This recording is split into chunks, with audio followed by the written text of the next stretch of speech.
हे तो अभी मैं शुरू करना चाह रहा हूँ नेक्स्ट टॉपिक, जो इस चैप्टर का थोड़ा सा कह सकते हैं कॉम्प्लेक्स टॉपिक है। तो मेरे समझाने पे भी डिपेंड करेगा कि आपको समझ आएगा कि नहीं आएगा। बिकॉज थोड़ा सा ऐसे कॉम्प्लेक्स होता है ना, तो मैं अगर अच्छे से समझा पाया तो आपको बहुत आसानी से समझ में आ जाएगा। ज़्यादा कुछ नहीं है, बस थोड़ा सा ध्यान देना। हो सके तो वीडियो को लूप पर देख लेना। मैं भी ट्राई करता हूँ, अगर कुछ डाउट आए तो आप मेरे से पूछ लेना, ठीक है। लिख लूँगा या नहीं अच्छा काम। और मैं इधर लैपटॉप में देखता रहूँगा, बिकॉज मेरे को भी वैल्यूज होता है, मुझे लैपटॉप में देखना पड़ेगा। तो जो टॉपिक पढ़ रहे हैं वो सिमिलैरिटी ट्रांसफॉर्मेशंस पढ़ रहे हैं। तो पहला क्या आता है, पहले कॉन्सेप्ट आता है कि दो matrix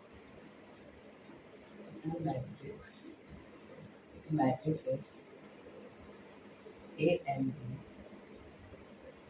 are said to be similar. हो सकता है कि वीडियो जो 1 आवर का भी हो जाए, पर ठीक है, इस वजह से अगर पूरा क्लियर हो जाता है टॉपिक तो फिर आगे कभी दिक्कत नहीं आएगी। तो मैं आराम से करूँगा, धीरे धीरे बोलूँगा। तो क्या बोल रहा हूँ कि two matrix A and B are said to be similar. ये दोनों सिमिलर कहे जाते हैं, कब सिमिलर किए जाते हैं, if there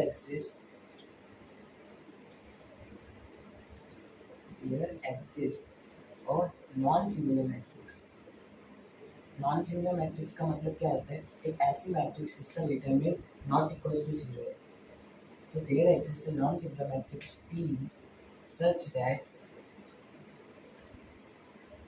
B is equal to P inverse A P। कहने का क्या मतलब है कि एक मैट्रिक्स है A, एक मैट्रिक्स है, वो सिमिलर कब करे जाते हैं, वो सिमिलर टर्म उनके लिए कब यूज की जाती है, जब वो इस कंडीशन को फॉलो करते हैं। कंडीशन क्या है, B is equal to P inverse A P। अब इसके अंदर P क्या है अभी आगे समझ में आएगा, पर ये कंडीशन फॉलो होती है तो दोनों मैट्रिक्स आपस में सिमिलर होते हैं। अभी मैंने एक टर्म यूज किया नॉन सिमिलर मैट्रिक्स। ये जो P है वो नॉन सिमिलर है। नॉन सिमिलर से मेरा मतलब क्या है कि इसका जो डिटरमिनेंट है, P का जो डिटरमिनेंट है वो नॉट इक्वल टू जीरो है। क्यों ऐसे मैंने कहा, क्योंकि देखो मैं यहाँ पे P इनवर्स फाइंड कर रहा हूँ। P इनवर्स होता क्या है, P इनवर्स होता है adjoint of P divided by determinant of P। तो अगर ये सिंगुलर मैट्रिक्स हो गया P, तो इसका डिटरमिनेंट क्या हो जाएगा, जीरो। तो यहाँ से मैं P इनवर्स फाइंड कर पाऊंगा कि नहीं कर पाऊंगा। तो अगर ये डेफिनेशन वैलिड रखती है तो जो P होना चाहिए वो नॉन सिंगुलर होना चाहिए। तो A और B को सिमिलर कब कहते हैं, जब इस कंडीशन को फॉलो करते हैं, B is equal to P inverse P। तो इसे डिनोट कैसे करते हैं कि A और B सिमिलर है। तो देखो A सिमिलर टू बी, ऐसे डिनोट करते हैं।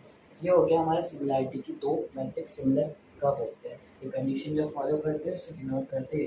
ठीक है, इतना क्लियर होगा। नेक्स्ट पॉइंट पे बढ़ते हैं। ऐसे लोग धीरे धीरे इसे कवर करने वाले।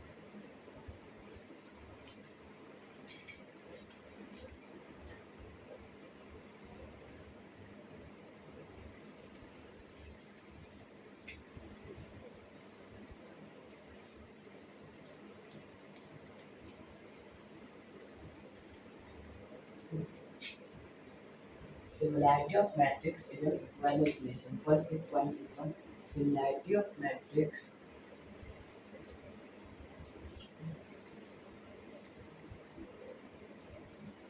is an equivalence ratio.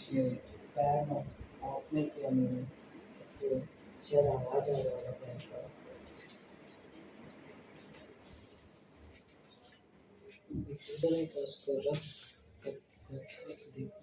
Similarity of matrix is an equivalence relation. मतलब क्या कि अगर मैं बोल रहा हूँ कि ए सिमिलर है बी के, तो मैं ये भी बोलूँगा कि बी सिमिलर है ए के। अगर मैं ए सिमिलर है बी बोल रहा हूँ, मतलब क्या, B is equal to P inverse A B बोल रहा हूँ, तो A is equal to P inverse A B, P A is equal to P inverse P B. ये भी सेटिस्फाई होगा कि अगर ये है तो ये भी होगा, इक्विवेलेंस रिलेशन है, दोनों आपस में चलेंगे। सेकेंड पॉइंट क्या है, हाँ कि देखो ए और बी अगर सिमिलर है तो एक तो इन दोनों की सेम रैंक होगी, जो रैंक ए की है वही रैंक बी की होगी, सेम आइगन वैल्यूज होगी, जो आइगन वैल्यू इसके वही आइगन वैल्यू इसके होंगे। थर्ड पॉइंट, अगर देखो आइगन वैल्यू सेम है तो मैंने एक पॉइंट बताया था कि sum of eigen value is equal to trace. तो अगर आइगन वैल्यू दोनों की सेम है तो जो ट्रेस आएगा दोनों मैट्रिक्स का वो भी सेम आएगा, ट्रेसेस इक्वल होगी दोनों मैट्रिक्स के। और मैंने बोला था कि product of eigen value is equal to determinant of the matrix. तो अगर आइगन वैल्यू सेम है तो डिटर्मिनेंट भी सेम होंगे, मतलब इन दोनों मैट्रिक्स के जो डिटर्मिनेंट होंगे वो दोनों भी इक्वल होंगे। डिटर्मिनेंट्स आर इक्वल, ये पॉइंट से जाते हैं सिमिलैरिटी के, ठीक है। तो कोई पॉइंट है क्या इसमें? ठीक है, और कोई पॉइंट तो नहीं है। आगे और जो पॉइंट आएंगे वो कवर कर दे जाऊंगा। आई होप ये दोनों पॉइंट भी कवर क्लियर होंगे। अब जो नेक्स्ट हमें सिमिलैरिटी ट्रांसफॉर्मेशन पे चलने वाले हैं। फर्स्ट ट्रांसफॉर्मेशन कौन सा होगा? डायगोनलाइजेशन ऑफ ए स्क्वायर मैट्रिक्स। हमें एक स्क्वायर मैट्रिक्स दी जाएगी, उसे डायगोनलाइज करना होगा। ओके, डायगोनलाइजेशन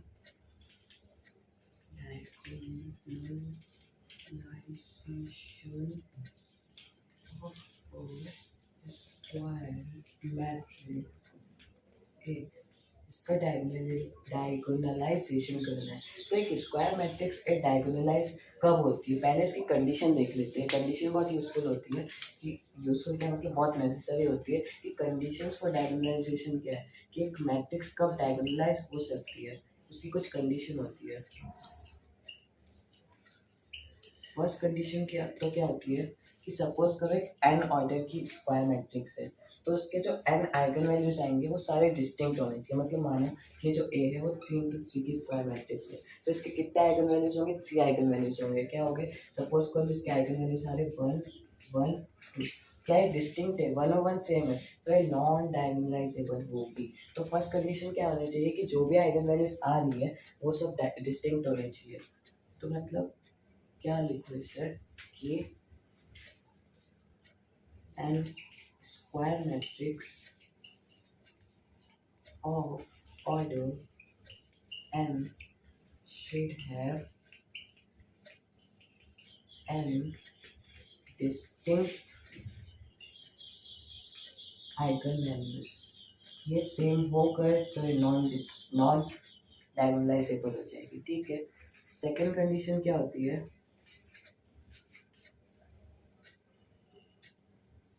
कि एक स्क्वायर मैट्रिक्स जिसका ऑर्डर n है उसके अंदर जो आइगन वेक्टर्स आ रहे हैं, कितने नंबर ऑफ आइगन वेक्टर्स आएंगे? n number of eigen vectors आएंगे। अगर देखो डिस्टिंक्ट आइगन वैल्यूज है तो जो आइगन वेक्टर आएंगे वो भी डिस्टिंक्ट आएंगे, और वो जो आइगन वेक्टर्स आ रहे हैं वो लीनियरली इंडिपेंडेंट होनी चाहिए। कोई भी आइगन वेक्टर सेम नहीं होना चाहिए। सेम जैसा रूल है, आइगन वैल्यूज n डिस्टिंक्ट होनी चाहिए और आइगन वेक्टर्स भी n डिस्टिंक्ट होने चाहिए, तभी ये मैट्रिक्स डायगोनलाइजेबल होगी। तो इसे लिख देता हूँ मैं, square matrix of order n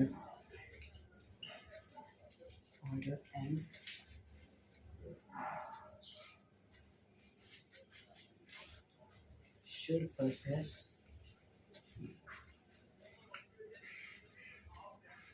linearly independent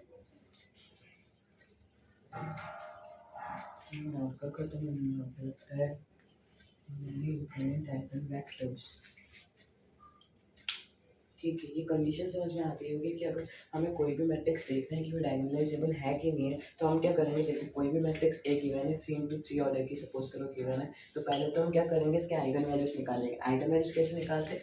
A minus lambda आई को 0 रख देंगे, इक्वेशन बनेगी, उसे सॉल्व करेंगे तो लैम्डा की कुछ वैल्यूज आएगी। इस केस में 3 है तो कितने आइगन वैल्यूज आएंगे? 3 आइगन वैल्यूज आएंगे, लैम्डा 1 लैम्डा 2 लैम्डा 3। अगर तो ये तीनों नॉट इक्वल है तब तो ये जो अपनी मैट्रिक्स डायगोनलाइजेबल है, और अगर तो ये नॉट इक्वल है अगर तो इक्वल है तो ये नॉन डायगोनलाइजेबल है। अगर ये नॉट इक्वल है तो डायगोनलाइजेबल है, और अगर इक्वल हो गए तो डायगोनलाइजेबल नहीं है। तो कंडीशन समझ में आई होगी। अब डायगोनलाइजेशन होता क्या है वो समझते हैं। एक एक चीजें समझते जाओ, पूरा क्लियर हो जाएगा। पहले मैंने बताया कि दो मैट्रिक्स सिमिलर कब होती है, उसकी कंडीशन क्या होती है। फिर मैं बता रहा हूँ कि डायगोनलाइजेशन की कंडीशन क्या होती है। अब डायगोनलाइजेशन होता क्या है ये देखेंगे।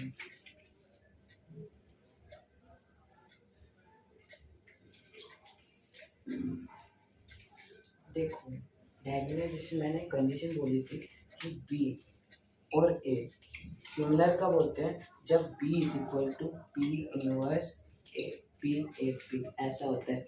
तो मैं क्या बोल रहा हूँ कि एक डायगोनल मैट्रिक्स मान लो डी, डायगोनल मैट्रिक्स होता क्या है, डायगोनल मैट्रिक्स का जनरल रिप्रेजेंटेशन क्या होगा, यहाँ पे कुछ अल्फा मान लो, बीटा मान लो, गामा मान लो, इधर सब जगह जीरो।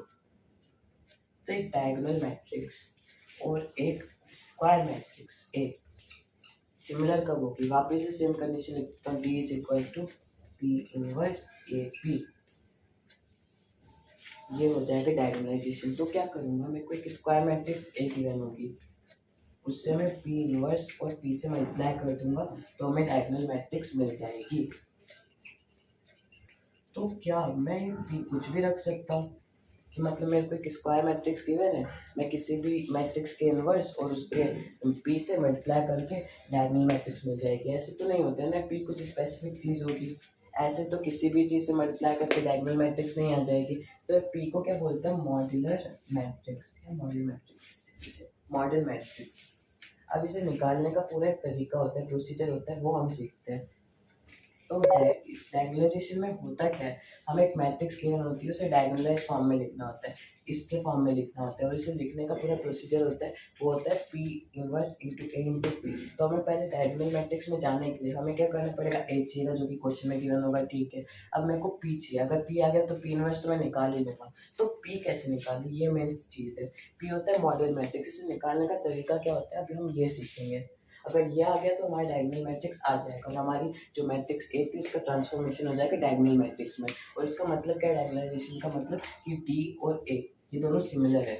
सिमिलर कैसे कि इसे P inverse into A into P करने पे डी आ रहा है, ठीक है। तो इसका मतलब क्या दे रखा है, A matrix A is said to be diagonalizable if it is similar to diagonal matrix. A इसके सिमिलर है तब इसे डायगोनलाइजेबल कहा जाता है, such that there exists a non-singular matrix P D is equal to P inverse into A into P। D का नाम क्या, डायगोनल मैट्रिक्स, P है मॉडल मैट्रिक्स, ठीक है।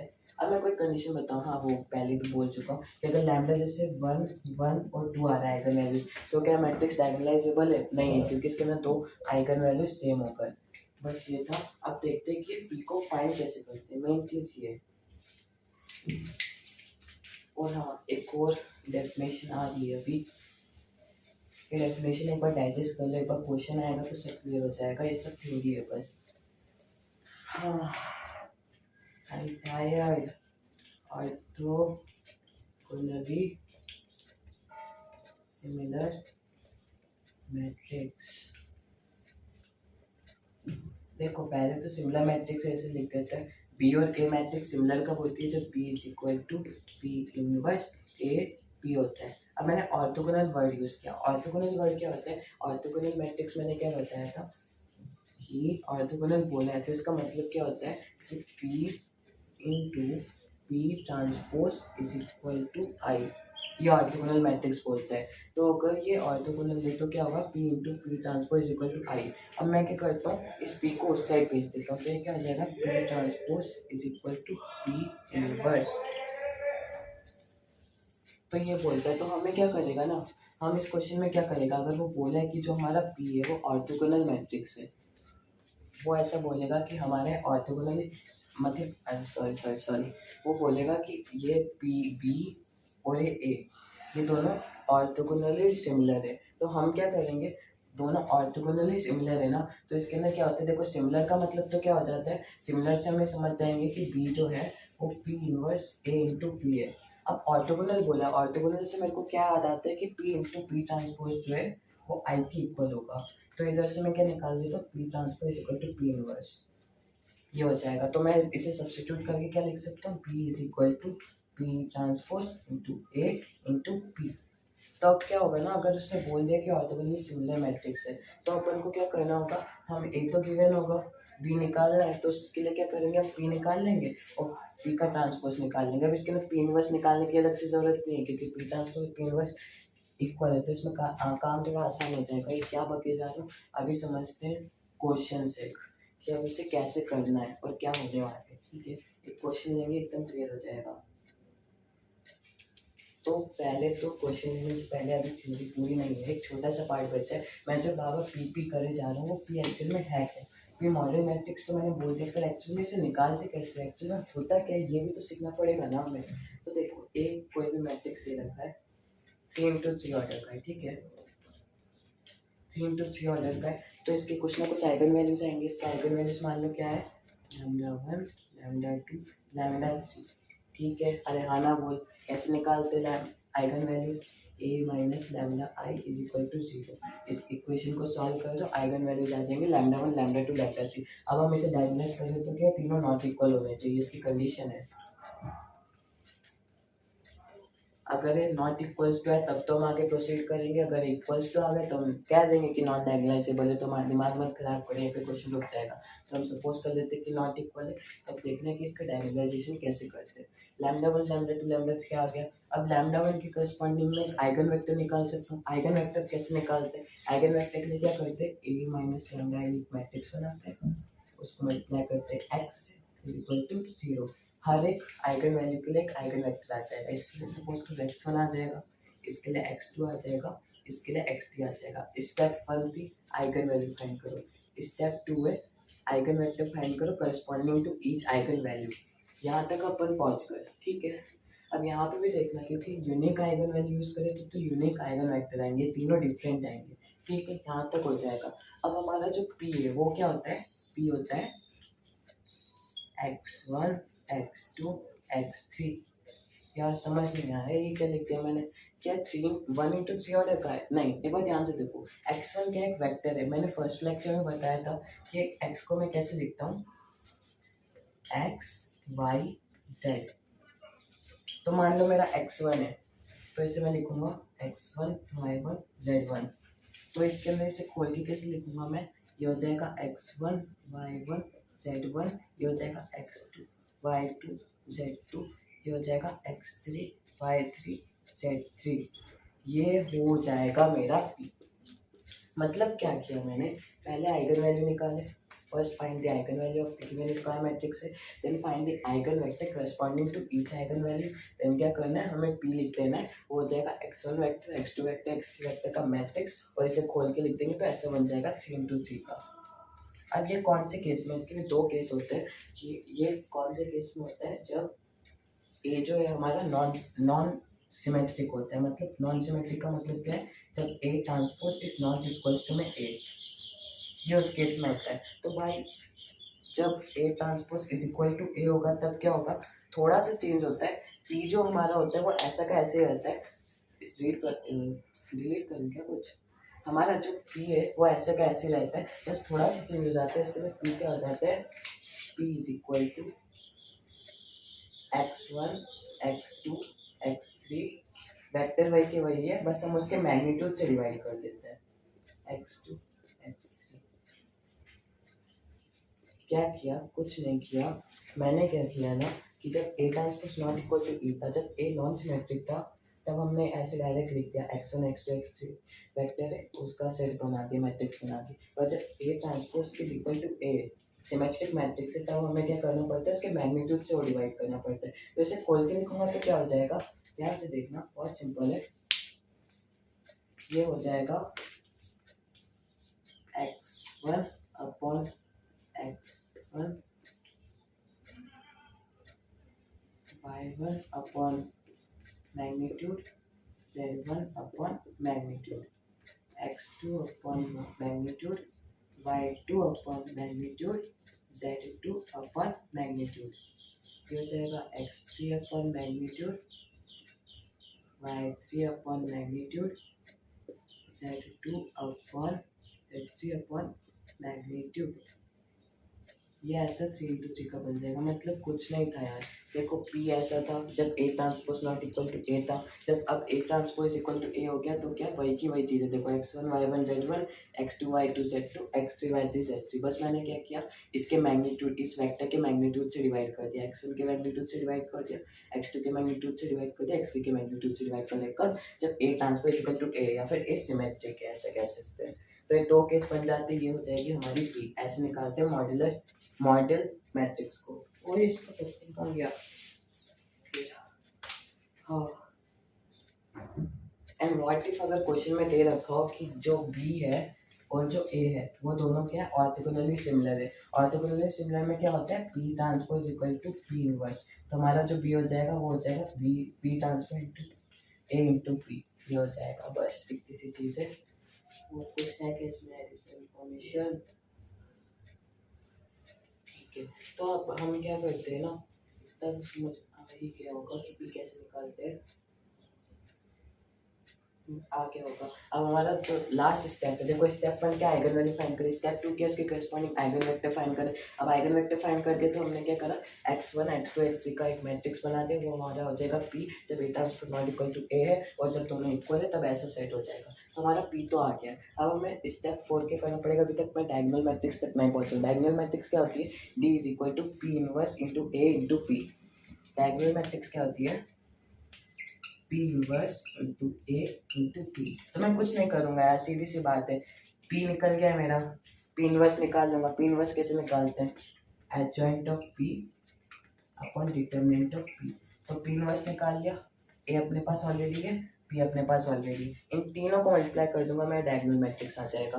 भैया व्हाट इफ, भैया नहीं मैं तेरा सही हूँ, ठीक है। व्हाट इफ अगर P जो है हमारा ऑर्थोगोनल मैट्रिक्स है, जैसे कि मैंने कहा कि ऑर्थोगोनल सिमिलर है, तो उसके अंदर क्या होगा, P इनवर्स और P ट्रांसपोज इक्वल हो जाएगा। यही तो मैं बार बार लिख रहा हूँ। तो इसकी जगह P inverse A into P की जगह मैं क्या करूँगा, P transpose A into P कर दूंगा अगर ऑर्थोगोनल होगा तो अब मैं समराइज कर देता हूँ कि करना है क्या। अगर मेरे को एक मैट्रिक्स को डायगोनलाइज करना है, अगर मेरे को एक मैट्रिक्स दे दी A और बोला है कि इसे डायगोनलाइज करो, तो मैं करूँगा क्या, एक शॉर्ट समरी देख लेते हैं।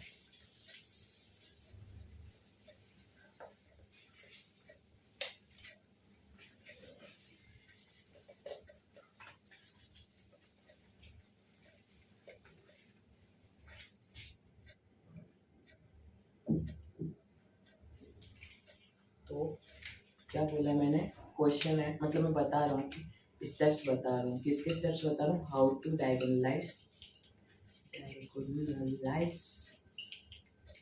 और स्क्वायर मैट्रिक्स ए।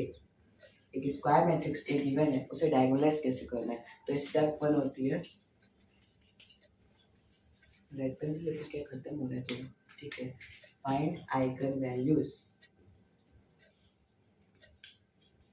सपोज कर ले कि ये जो ए है वो 3 into 3 मैट्रिक्स का, तो इसके कितने आइगन वैल्यूज आएंगे, 3 आएंगे, लैम्डा 1 लैम्डा 2 लैम्डा 3। हमने 3 आइगन वैल्यूज फाइंड कर लिए। स्टेप 2 क्या होगी, find eigen vector corresponding to each eigen values. Find eigen vector corresponding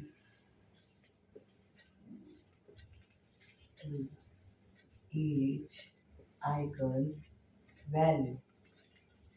हर एक आइगन वैल्यू के करस्पॉन्डिंग एक आइगन वेक्टर फाइंड कर लो। इसके करस्पॉन्डिंग मान लो x1 आया, इसके करस्पॉन्डिंग आया x2 वेक्टर, इसके करस्पॉन्डिंग आया x3 वेक्टर। ठीक है, अब स्टेप 3 मॉडल मैट्रिक्स को लिखते हो। मॉडल मैट्रिक्स क्या होती है, P, इसे क्या लिख देंगे, x1 x2 x3 in case of A transpose not equal to A, जब A नॉन सिमेट्रिक है, और जब सिमेट्रिक है तब क्या हो जाएगा, P is equal to x1 divided by क्या बोलते हैं इसे, magnitude of vector x2 divided by magnitude of vector 2, x3 divided by magnitude of vector 3। ये हो जाएगा हमारा P जब A transpose is equal to A है। स्टेप 3 हो गई, P तक आ गए। अब स्टेप 4 क्या होगी, जिसके अंदर हमें डिफाइन करना होता है। स्टेप 4 हो जाएगी D is equal to P inverse A into P, ये मल्टीप्लाई करते हैं। और क्या एक और चीज़ है, जब हम इसे मल्टीप्लाई करते हैं तो पता है हम क्या ऑब्जर्व करते हैं, जब हमारी डायगोनल मैट्रिक्स आती है ना, वो कुछ इस तरीके से दिखती है, लैम्डा 1 0 0 0 लैम्डा 2 0 0 0 लैम्डा 3। अरे इतनी चीज़ तो पता है डायगोनल मैट्रिक्स है, तो ये तीनों वैल्यूज आएंगे, बाकी सब जीरो का। पर लैम्डा 1 लैम्डा 2 लैम्डा 3 कहीं ये तो नहीं है, ध्यान से देखो, तो हमारा देखो लैम्डा 1 लैम्डा 2 लैम्डा 3 जहाँ से हमने शुरुआत की थी वही हमें यहाँ पे मिल जाएगा। और जैसे हमें मिल जाते हैं तो हम समझ जाते हैं कि हमने जो भी स्टेप्स लगाई है वो सही लगाई है।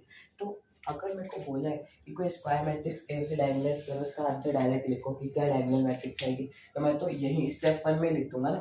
मैं क्या करूँगा, लैम्डा 1 लैम्डा 2 लैम्डा 3 निकाला और इसके लिए लिख दिया लैम्डा 1 0 0 0 लैम्डा 2 0 0 0 लैम्डा 3, यहीं से निकाल लूँगा। तो ऐसे पूरा स्टेप वाइज करना पड़ता है ये वेरीफाई करने के लिए कि सही है कि नहीं है। ये स्टेप्स होते हैं स्क्वायर मैट्रिक्स ए को डायगोनलाइज कैसे करते हैं, पर ये समझ नहीं आएगा जब हम एक एग्जांपल नहीं लेंगे।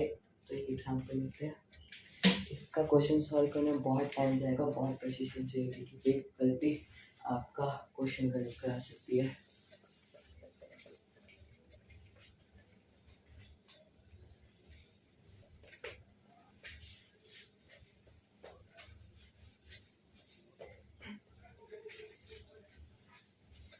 मैं पूरा तो नहीं सॉल्व करूँगा, मैं जो स्टेप्स होंगे वो स्किप करूँगा। इन द सेंस पूरा सॉल्व में मैं डायरेक्ट आंसर भी कॉपी कर सकता हूँ। मैं बस इतना कोशिश करूँगा कि आपको समझ में आ जाए। तो क्वेश्चन मेरा दे रखा है यार, पेन चल जाए भाई, तो बहुत काम है तेरा। a is equal to 1 0 minus 1 1 2 1 2 2 3। इसमें बोला है इस मैट्रिक्स को डायगोनलाइज करना है। ठीक है, इसे डायगोनलाइज करना है तो स्टेप 1 क्या होगा, फाइंड द आइगन वैल्यूज। तो मैं स्टेप 1 करता हूँ। ये स्टेप्स में करोगे ना तो गलतियाँ होने की चांस कम है। यहाँ पे स्टेप्स मिस करी वहाँ पे कंफ्यूज हो जाओगे। चल क्या रहा है, तो पहले लिखता हूँ a माइनस लैम्डा आई। भाई पूरा सॉल्व करूँ क्या, थक जाऊँगा यार। ठीक है कर लेता हूँ एक बार ट्राई, मैं भी देखता हूँ मैं सही से सॉल्व करता हूँ कि नहीं। 1 माइनस लैम्डा 0 माइनस, आप भी ना अपनी कॉपी में सॉल्व करते जाओ, स्टेप बाय सॉल्व करते जाओ, देखना कि लैम्डा सही आ रहा है, मैच हो रहा है कि नहीं हो रहा है।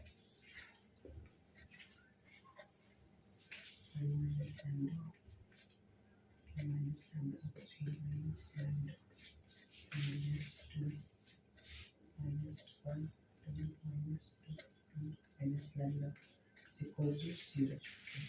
1 minus lambda 2 6 plus lambda square minus lambda 2 lambda minus 2 minus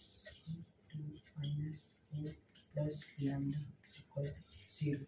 Okay, 1 minus lambda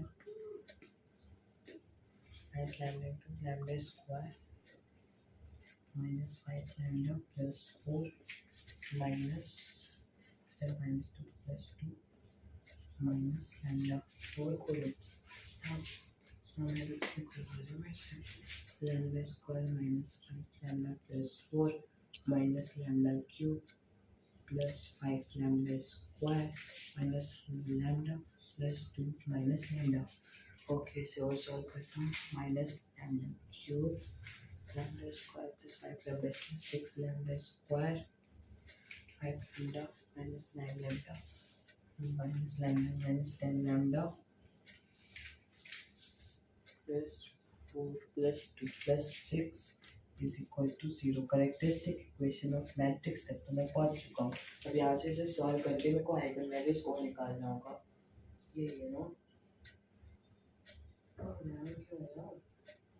lambda square minus 6 lambda square minus plus है इतना 1 minus lambda 50 को सेव करना है 1 0 minus 1 1 2 1 2 2 3। ओके तो 1 minus lambda minus lambda 3 minus क्या गलती कर दी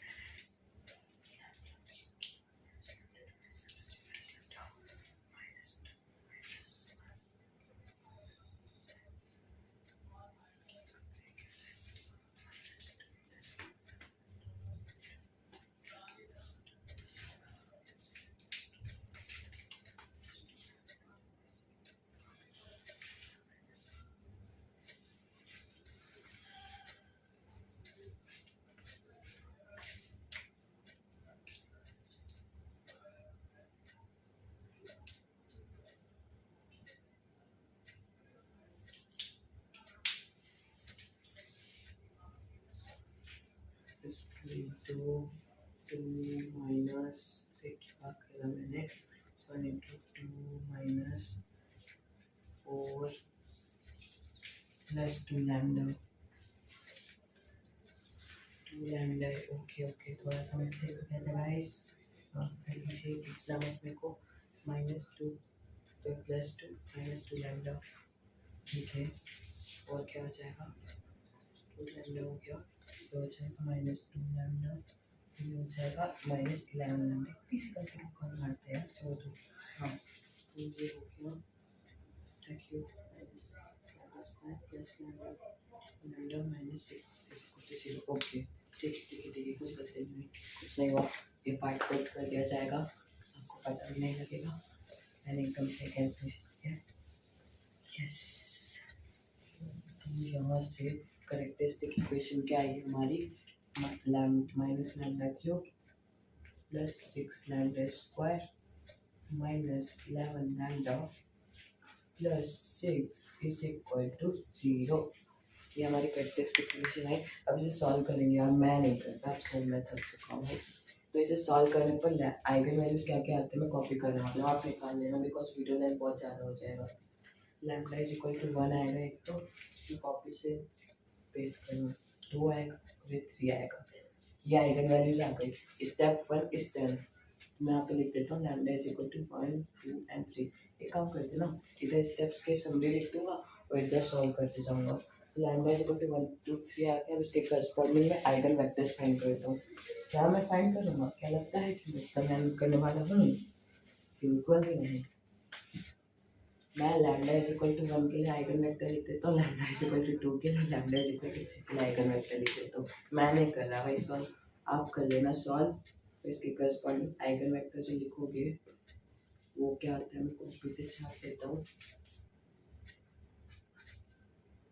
लैम्डा इज इक्वल टू 1 के लिए जो आइगन वेक्टर आता है वो आता है -1 1 0। लैम्डा इज इक्वल टू 2 के लिए जो आइगन वेक्टर आता है इतना आसान होता है ना छापना -2 1 2 और लैम्डा इज इक्वल टू 3 के लिए जो आइगन वेक्टर आता है वो आता है काश आपको भी ऐसे आंसर शीट मिल जाती पेपर में ना सॉल्व नहीं करना पड़ता। -1 1 2 ठीक है। Step 2 is done. मैंने हर एक करस्पॉन्डिंग आइगन वैल्यू के लिए आइगन वेक्टर निकाल लिया है। अब स्टेप 3 क्या होती है पी को बना दो।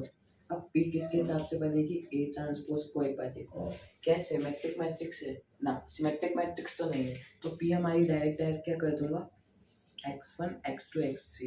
देखो बहुत आसान है -1 1 0 -2 1 2 -1 1 2 ठीक है पी आ गया। अब स्टेप 4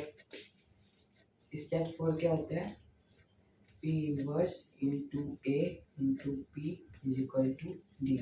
अब यहाँ पे पी आ गया तो यहाँ से पी इनवर्स निकाल लेंगे। पी इनवर्स कैसे निकालेंगे adjoint of P divided by P का मैग्नीट्यूड। यहाँ से ये आ जाएगा उसे ए से मल्टीप्लाई कर देंगे उसे पी से मल्टीप्लाई कर देंगे डी आ जाएगा। इसे पूरा सॉल्व करने के बाद डी क्या आता है 1 0 0 0 2 0 0 3 0। मैंने कि जैसे कहा था डायगोनल मैट्रिक्स किस फॉर्म में आता है लैम्डा 1 लैम्डा 2 लैम्डा 3। देखो लैम्डा 1 क्या है तो 1 लैम्डा 2 2 लैम्डा 3 3 ये ऐसे फॉर्म में आ गया। तो सॉल्व करना आ गया हुआ एक स्क्वायर मैट्रिक्स की मैंने तो इससे कैसे प्रोसीड करते हैं स्टेप 1 आइगन वैल्यूज फाइंड करो आइगन वेक्टर्स निकालो स्टेप 3 बना दो और इन सबका मल्टीप्लाई करके डी के इक्वल शो कर दो। हमने डायगोनलाइज कर दिए पी मैट्रिक्स ए मैट्रिक्स को ओके। हाँ तो अब एक क्वेश्चन दे रखा था इसके अंदर पहले तो डायगोनलाइज करो फिर इसका ए की पावर 8 निकालो। क्या निकालो ए रेज़ टू द पावर 8 बताओ कि हमें होता क्या है।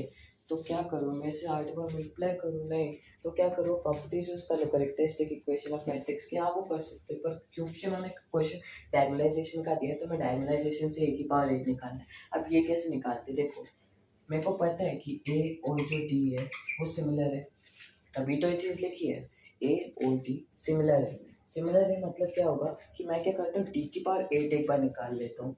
डी की पावर 8 कैसे निकालोगे देखो डी पता है डी पता है, तो डी की पावर 8 क्या हो जाएगी, इसके एलिमेंट का 8 निकालना, 1 रेज टू द पावर 8 क्या होता है 1, ओके।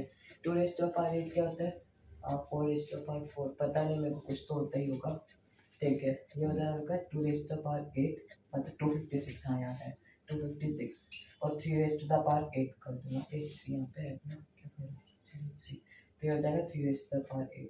मैंने क्या किया, डी की पावर 8 लिख दिया है। अब यहाँ से ए की पावर 8 पे कैसे जाऊँ, मैंने क्या कहा था, अगर ए सिमिलर है डी के तो डी सिमिलर है ए के, तो मैं क्या लिख सकता हूँ, इसी का उल्टा करके लिख सकता हूँ, D is equal to A is equal to P inverse D into P. कुछ नहीं यार, देखो D is equal to P inverse A into P है, अब दोनों आपस में सिमिलर है, तो मैंने इसी को रिवर्स करके लिख दिया, ए की जगह डी, डी की जगह ए, तो ये लिख दिया मैंने A is equal to P inverse into D into P, ये लिख दिया, ठीक है। अब इसके अंदर क्या करेंगे, अब क्योंकि ए और डी आपस में सिमिलर है, तो एक रूल है कि अगर ए और डी आपस में सिमिलर है तो ए 8 और डी 8 ये भी आपस में सिमिलर होंगे, तो मैं क्या लिख दूंगा इसे A 8 is equal to P inverse D 8 into P, मतलब अगर ये दोनों सिमिलर है तो इसकी पावर 8 भी सिमिलर होगी, सिमिलर कैसे होगी, A 8 is equal to P inverse into D 8 into P, तो मेरे को 8 निकालना है, डी 8 पता है, पी इनवर्स पता है, पी पता है, निकाल लो मल्टीप्लाई करके बस। तो क्या करना है, हमें हमसे पूछा है ए 8, डायगोनलाइजेशन यूज करके हमें 8 बताना है, तो 8 कैसे बताऊंगा, देखो मेरे को ये पता है कि डी और ए सिमिलर है, तो उससे मैंने लिख रखा है D is equal to P inverse into A into P. अब क्योंकि आपस में क्या फर्स्ट रूल क्या था, इक्विवेलेंटली सिमिलर है, तो इससे मैं क्या लिख सकता हूँ, इन दोनों को रिप्लेस कर देता हूँ, ये लिख दूंगा मैं A is equal to P inverse into D into P. अब मैं क्या करूंगा, क्योंकि ए और डी सिमिलर है तो A raise to the power 8 और D raise to the power 8 भी सिमिलर होगा, तो इसे क्या लिख दूंगा A 8 is equal to P inverse into D 8 into P. अब तीनों को मल्टीप्लाई कर दूंगा, ये आ जाएगा, और बोलते था क्या यार, हो गया। एक और एग्जाम्पल दिखा देता हूँ, वो सिमेट्रिक वाला, जब ए ट्रांसपोज ए के इक्वल होता है तब क्या करते हैं, फिर डायगोनलाइजेशन कंप्लीट हो जाएगा, फिर लास्ट टर्म हो जाएगा क्वाड्रेटिक और मेरा काम खत्म हो जाएगा इस चैप्टर का।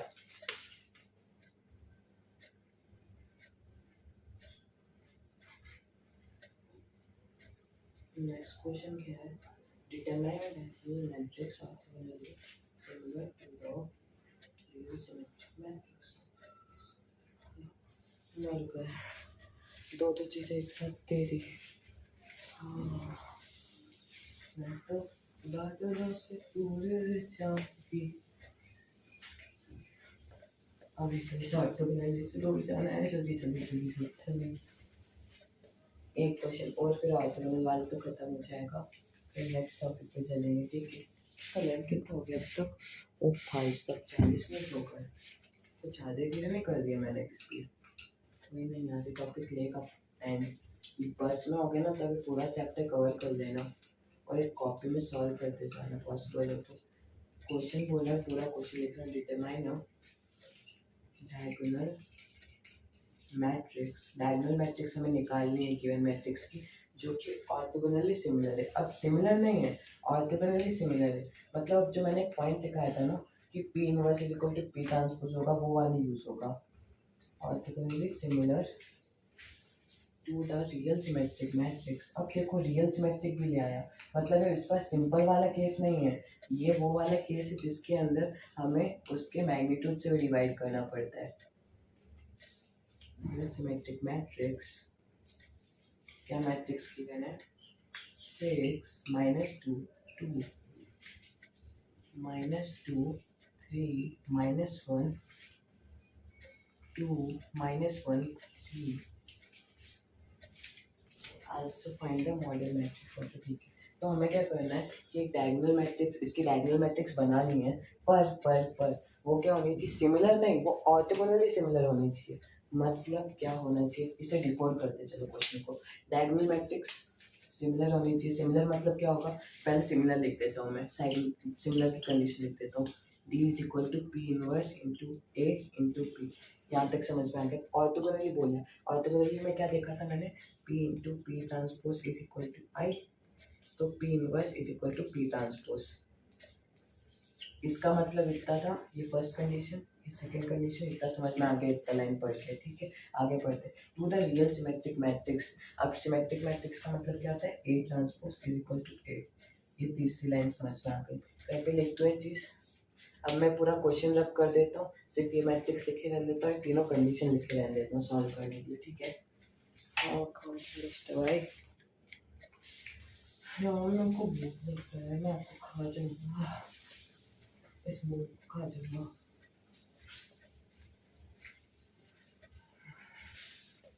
क्या किया और क्यों ये है 6 -2 2 -2 3 -1 2 -1 3। ओके, और क्या क्या कंडीशन गिवन थी? फर्स्ट कंडीशन थी कि सिमिलर है, डायगोनल मैट्रिक्स और स्क्वायर मैट्रिक्स के सिमिलर है, D is equal to P inverse into A into P। Second condition क्या गिवन थी कि ऑर्थोगोनल है, मतलब P inverse is equal to P। Third condition क्या गिवन थी कि सिमेट्रिक है, दिख रहा है A transpose is equal to P, देख लो इसका ट्रांसपोज A की इक्वल है। ये तीनों कंडीशन रिकॉर्ड करते हैं। अब इसे डायगोनलाइज करते हैं। तो डायगोनलाइज करने के लिए फर्स्ट स्टेप क्या होती है बच्चों? फर्स्ट स्टेप होती है इसकी आइगन वैल्यूज निकालना। आइगन वैल्यूज कैसे निकालते हैं? A माइनस लैम्डा है, क्या हमने जीरो का तो एक क्वेश्चन बनेगा, इसे सॉल्व कर। इसे सॉल्व करने पर जो आइगन वैल्यूज आती है वो क्या आती है, मैं कॉपी करने वाला हूँ वापस से। 2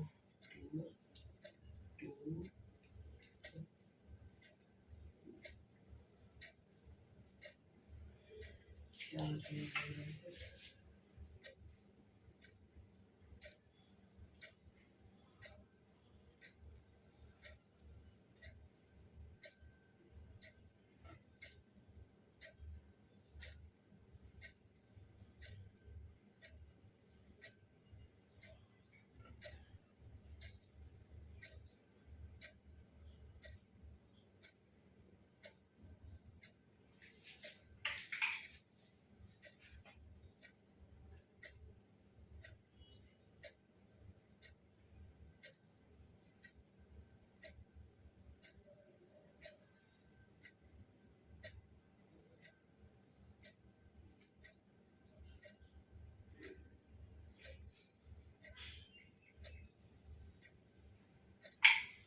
तो जब इसके आइगन वैल्यूज निकालते हैं तो आइगन वैल्यूज आते हैं 2 2 8।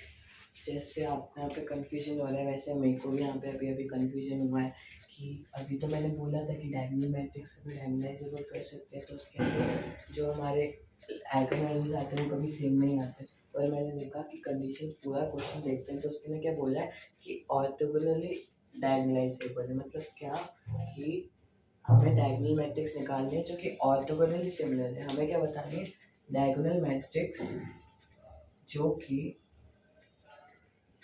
ऑर्थोगोनली, पहले क्या था, हमें डायगोनल मैट्रिक्स निकालनी थी जो कि सिमिलर थी एक। अब ऑर्थोगोनली एक और कंडीशन लग जाती है तो उसे बचा लेती है। अगर डायगोनलाइजेबल बोलता तो ये वाली कंडीशन नॉट सेटिस्फाइड होती, पर क्योंकि इसने ऑर्थोगोनली को यूज करा है तो हाँ ये यूज कर सकते कि सेम आ सकती है, पर ऑर्थोगोनली वाले केस की रही है ऑर्थोगोनली सिमिलर टू ए। क्योंकि ऑर्थोगोनली सिमिलर है तो हाँ सेम वैल्यूज आ सकती है, पर अगर इससे सिमिलर होती तो ये सेम आइगन वैल्यूज नहीं चलती, ठीक है। तो जब हम इसे सॉल्व करते हैं, अब इसके करस्पॉन्डिंग हम आइगन वेक्टर्स निकालेंगे। तो लैम्डा इज इक्वल टू 2 8 के लिए तो हमारा आइगन वेक्टर आ जाता है, क्या आता है कॉपी कर लेता हूँ। लैम्डा इज इक्वल टू 8 के लिए जो हमारा आइगन वेक्टर आता है वो आता है -1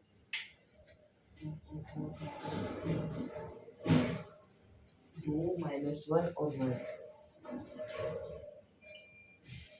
अब लैम्डा इज इक्वल टू 2 के लिए एक बार मैं आइगन वेक्टर खुद से निकालने की कोशिश करता हूँ, बिकॉज यहाँ पे एक पॉइंट आएगा जहाँ पे आप फंसोगे। इसके अंदर क्या आएगा कि हमने को देखा था ना कि हमारा आर्बिट्रेरी कांस्टेंट एक आता था तब तो हम सॉल्व कर लेते थे, पर जब 2 आते थे तब थोड़ा सा प्रोसीजर अलग हो जाता था। तो इसके अंदर 2 आएंगे तो उसमें से कैसे काउंटर करना है उसे वो देख लेंगे इसमें। तो एक बार लैम्डा इज इक्वल टू 2 के आइगन वेक्टर हम खुद से निकालते। पहले क्या किया, स्टेप 1 वही आइगन वैल्यूज निकाल लिए। अब क्योंकि ऑर्थोगोनल सिमिलर था तो हाँ ये आइगन वैल्यूज सेम आ सकते हैं, ये सेम आए तो इसके लिए आइगन वेक्टर निकाल ले, इसके लिए निकाल ले। लैम्डा इज इक्वल टू 2 के लिए मैं आइगन वेक्टर निकालने जा रहा हूँ। मैं कंडीशंस कहाँ पे सॉल्व करूँगा, आइगन वेक्टर इसे मिटा देता हूँ simple.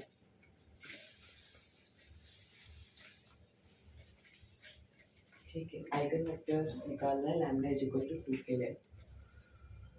Lambda is equal to eigen vector निकालना है, तो क्या करेंगे, लैम्डा इज इक्वल टू 2, पहले तो मैं लिख देता हूँ ए माइनस लैम्डा आई लिख देता हूँ। ए माइनस लैम्डा आई क्या होगा, 6 minus lambda minus 2, 2 minus 2 3 minus 1 2 minus 1 3 minus lambda हो गया ए। अब इसका मैं इसके अंदर लैम्डा की वैल्यू 2 पुट कर देता हूँ।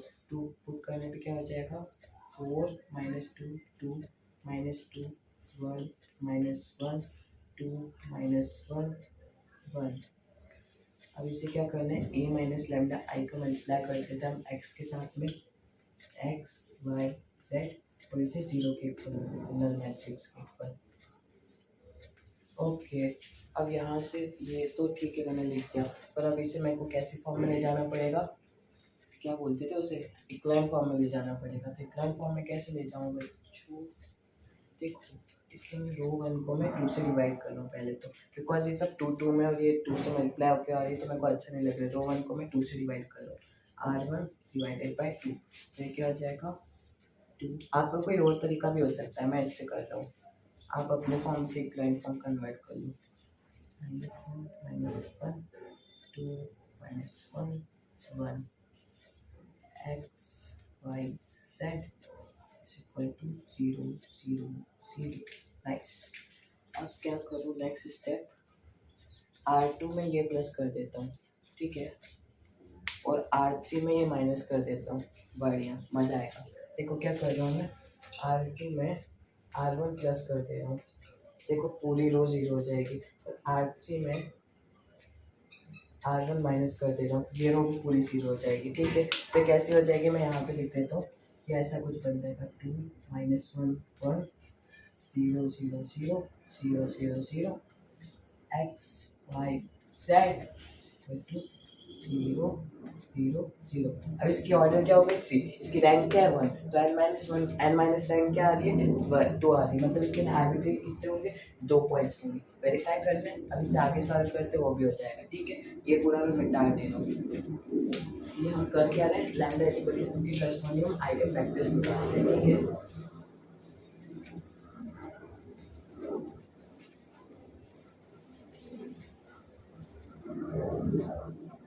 ठीक है, ठीक है, ये आया था। अब इसे मैं बड़ा करके लिख देता हूँ, उसे भी मिटा दूँगा। 2 -1 1 0 0 0 0 0 0 x y z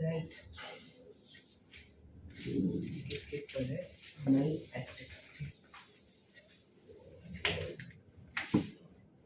इक्वल है 0 0 0। तो अब इसे सॉल्व करता हूँ तो क्या बनता है 2x minus Y plus Z is equal to 0। अब देखो 0 into X into plus 0 into Y plus 0 into Z, Y के लिए कोई कंडीशन नहीं बनी तो वाई क्या हो जाएगा arbitrary point, Y is equal to k1 0 into X plus 0 into Y plus 0 into Z. वापस से जेड के लिए भी कोई कंडीशन नहीं बन रही है तो जेड को क्या मान लूँगा arbitrary point, Z is equal to k2। तो एक्स क्या हो जाएगा मेरा यहाँ से, एक्स हो जाएगा k1 minus k2 divided by 2। X आ गया, वाई आ गया, जेड आ गया, मेरा एक्स वेक्टर आ गया। एक्स वेक्टर क्या होते हैं, आइगन वेक्टर। ये हो जाएगा k1 minus k2 divided by 2 k1 k2। अब मैंने जैसे कि बताया था इसे दो में तोड़ना पड़ेगा, दो में तोड़ने के लिए क्या करूँ, ऊपर तो मेरा k1 k2 दोनों की तरह, नीचे k1 का ही है इसमें प्लस 0 कर देता हूँ, k2 का ही है इसमें प्लस 0 कर देता हूँ। अब इसे तोड़ना आसान हो जाएगा, ये करूँगा k1 वाले टर्म एक तरफ और k2 वाले टर्म एक तरफ, तो इधर क्या हो जाएगा k1/2, इधर कौन सा k1 का टर्म है k1 है, और नीचे वाले में क्या है 0 है, प्लस k2 वाली टर्म अलग कर देता हूँ माइनस k2/2, इधर 0 इधर k2, k1 और k2 दोनों के टर्म सेपरेट कर लिया। अब इसके अंदर इसके आगे क्या करूँगा यार, ये आप ना कॉपी में करते जाना, मैं यहाँ पे उल्टा सीधा कर रहा हूँ और आप कॉपी में करोगे तो समझ में आ जाएगा। एक्स को मैंने ऐसे लिख दिया, अब इसमें से k1 बाहर ले रहा हूँ, इसमें से k2 बाहर कर ले रहा हूँ। k1 बाहर कर लिया तो यहाँ जाएगा 1/2 1 0, ये आएगा ना दोस्त, और क्या आ जाएगा, K2 बाहर ले लिया, ये आ जाएगा -1/2 0 1। ये ना, हाँ ठीक है। तो हमारे देखो लैम्डा इज इक्वल टू 2 के लिए दो वेक्टर्स आ गए। लैम्डा इज इक्वल टू 2 के लिए मेरे पास दो आइगन वेक्टर्स आ चुके हैं, 1/2 1 0 -1/2 0 1। ठीक है क्या? अब देखो इसके आगे बढ़ते हैं।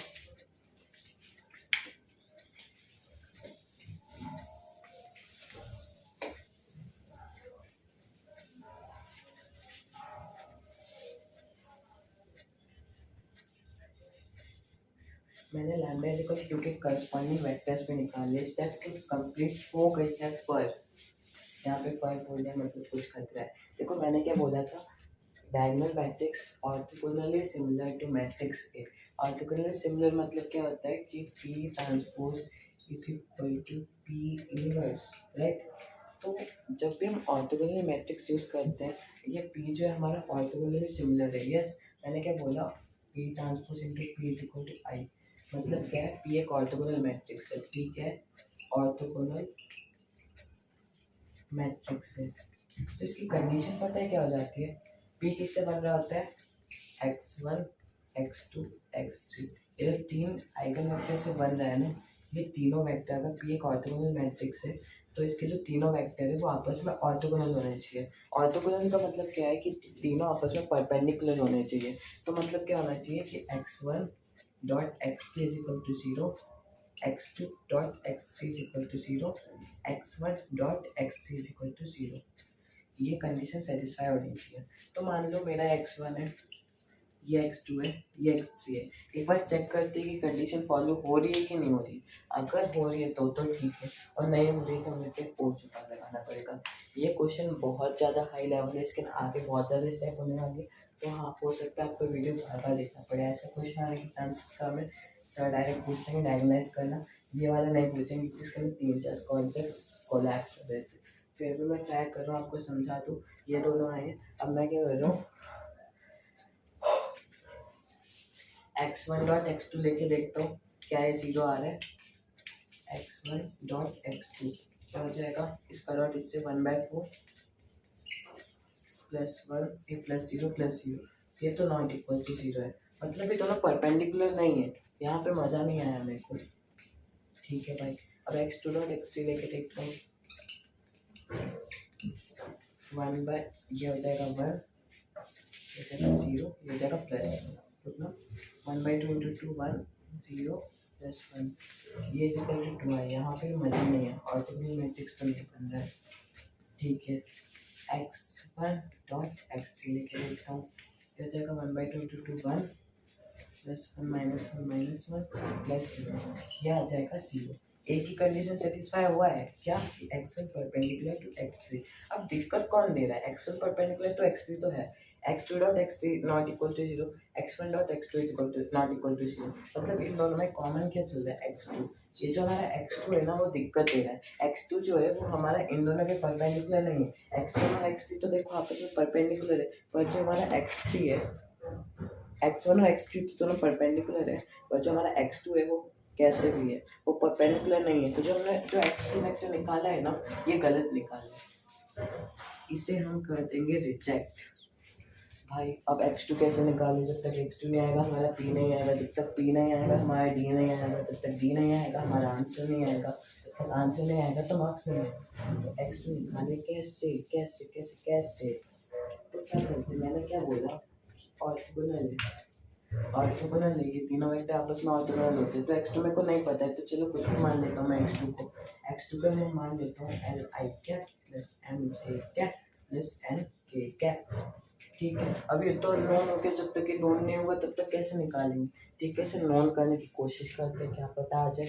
नॉन करने की कोशिश में क्या क्या कंडीशन है, एक तो कंडीशन ये है कि x1 डॉट x2 0 होगा, और एक और कंडीशन क्या है, x2 डॉट x3 0 होगा, और x1 डॉट x3 तो 0 है, हमने पहले चेक कर दिया, इसका डॉट 0 आ रहा है, इसमें कोई दिक्कत नहीं। फिर इन दोनों के डॉट को 0 करते हैं वापस से, ये अननोन वेक्टर के साथ में, तो ये हो जाएगा l/2, फर्स्ट इसे अप्लाई करेंगे, l/2 plus m equal to 0। यही होगा। ओके, नेक्स्ट कंडीशन मैंने इसे अप्लाई करूँगा तो क्या बनेगा, x2 डॉट x3 इसका डॉट इसके साथ में तो ये बनेगा 2l minus m plus m is equal 0। ठीक है, तो इधर से क्या बनेगा, l is equal to minus 2m और इधर से क्या बनेगा,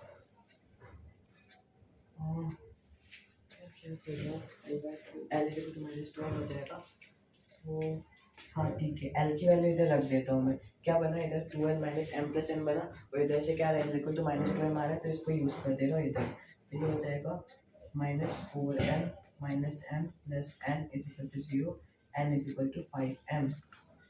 ठीक है, मैंने एल को एम के फॉर्म में लिख दिया, एन को एम के फॉर्म में लिख दिया। तो अब मैं x2 वेक्टर को पता है क्या लिख सकता हूँ, x2 is equal to L क्या आया माइनस 2m, एन क्या आया 5m और m को m ही रहने देता हूँ। अब इसके अंदर क्या करता हूँ, मैं m को बाहर ले जाता हूँ, -2 5 1 m। ये हो गया हमारा x2 वेक्टर। ऐसे निकाला हमने x2 वेक्टर। क्या किया हमने, x2 वेक्टर कन्वेंशनल मेथड से निकाला पर परपेंडिकुलर नहीं आ रहा था, परपेंडिकुलर नहीं आ रहा था तो हमने इसे अननोन मान लिया, इसके साथ में डॉट 0 रख दिया और ये वेक्टर ऐसे निकल गया -2 एंड और 1।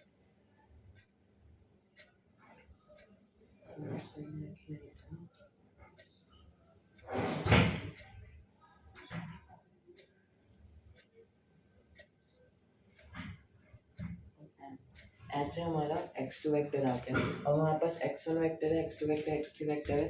तो अब मैं प्रोसीजर लिख दे रहा हूँ। ये क्वेश्चन चाहे तो आप स्किप कर देना बिकॉज बहुत लंबा जा रहा है, आई डोंट थिंक ऐसा क्वेश्चन आएगा, पर आई होप आपको प्रोसीजर क्लियर हो रहा हो। और नहीं हो रहा तो आपसे डाउट पूछ लेना, मैं ट्राई कर रहा हूँ इसकी। अब पी वेक्टर कैसे लिखूँगा, मैंने क्या बोला था कि सिमेट्रिक मैट्रिक्स है। सिमेट्रिक मैट्रिक्स के लिए मैं कैसे लिखता हूँ, x1 divided by magnitude of x1, x2 divided by magnitude of x2, x3 divided by magnitude of x3। तो क्या करूँगा, x1 वेक्टर है, ये वेक्टर है, इसके मैं क्या करूँगा, x1 का पहले मैग्नीट्यूड निकालूंगा। x1 का मैग्नीट्यूड क्या आ जाएगा, 1/4 प्लस 1 5/4 अंडर 5/2 आ जाएगा। तो अब इसके अंदर पता है कैसे लिखूंगा पी वेक्टर को, पी मैट्रिक्स को कैसे लिखूंगा, 1/2 डिवाइडेड बाय √5/2 ऐसे 1 डिवाइडेड बाय √5/2। इसे कैसे लिखूंगा, 0 डिवाइडेड बाय √5/2। कुछ नहीं किया, ये ऐसा का ऐसे लिख दिया, बस इसके मैग्नीट्यूड से डिवाइड कर दिया। वैसे x2 को इसके मैग्नीट्यूड से डिवाइड करेंगे, x3 को इसके मैग्नीट्यूड से डिवाइड कर देंगे। ठीक है, यहाँ तक p आ जाएगा। अब हमें क्या निकालना है, d क्या होता है, p inverse into a into p। अब देखो p इनवर्स p ट्रांसपोज के इक्वल है, हमने देख लिया कितनी बार देख लिया कि क्या ऑर्थोगोनल सिमिलर है, तो p इनवर्स p ट्रांसपोज के इक्वल है। तो देखो p आ गया तो p ट्रांसपोज निकाल लेना, इससे मल्टीप्लाई कर देना, फिर p से मल्टीप्लाई करना, d आ जाएगा हमारा। ऐसे d निकालते हैं।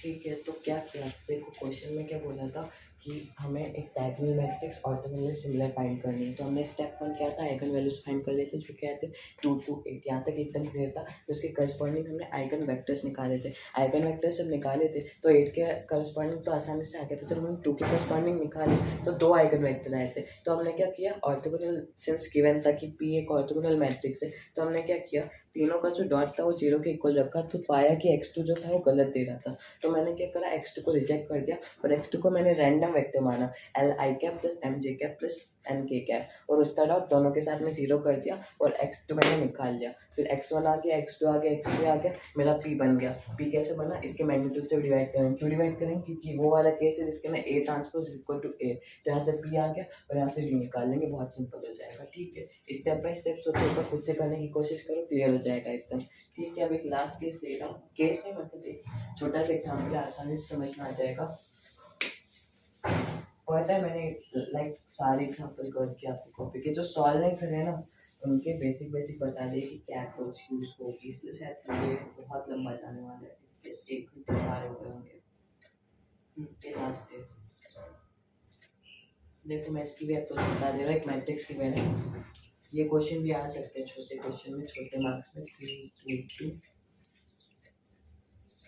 1 2 2 -1 -1 0। ये एक मैट्रिक्स की वजह से शो करना है कि नॉन डायगोनलाइजेबल है। नॉन डायगोनलाइजेबल है का मतलब क्या होता है? इसे शो करना कि नॉन डायगोनलाइजेबल है मतलब इसके आइगन वैल्यूज जो होंगे वो इक्वल नहीं होंगे, इक्वल होंगे। मतलब इसके जब आइगन वैल्यूज निकालते तो पता है क्या आता है? मैं कॉपी कर लेता हूँ, मेरे को क्या पता है क्या आता है। आइगन वैल्यूज आते हैं 1 2 2, तो बस शो कर दिया कि डायगोनलाइजेबल नहीं, क्योंकि इसके आइगन वैल्यू सेम आ रहे हैं, तो this matrix is non diagonalisable. तो कभी भी बोले कि प्रूव करना कि डायगोनलाइजेबल है तो क्या प्रूव कर देना कि आइगन वैल्यूज नॉट इक्वल है। जब भी बोले कि नॉन डायगोनलाइजेबल है तो क्या करना, आइगन वैल्यूज सेम दिखा देना। That's it. हाँ, तो आई थिंक डायगोनलाइजेबल वाला कॉन्सेप्ट खत्म है। कैसे डायगोनलाइजेबल ट्रांसफॉर्मेशन करते हैं, कैसे मैट्रिक्स डायगोनलाइजेबल होती है, पी कैसे निकालते हैं, वो भी आ गया होगा। सारे स्टेप्स क्लियर हो गए। अगर नहीं क्लियर हो तो वीडियो को 2x पे देख लेना वापस से। मैं रखता हूँ, आपको आगे फॉर्म वाला समझ के इसका भी वीडियो बना के ख़त्म करता हूँ चैप्टर। Bye bye.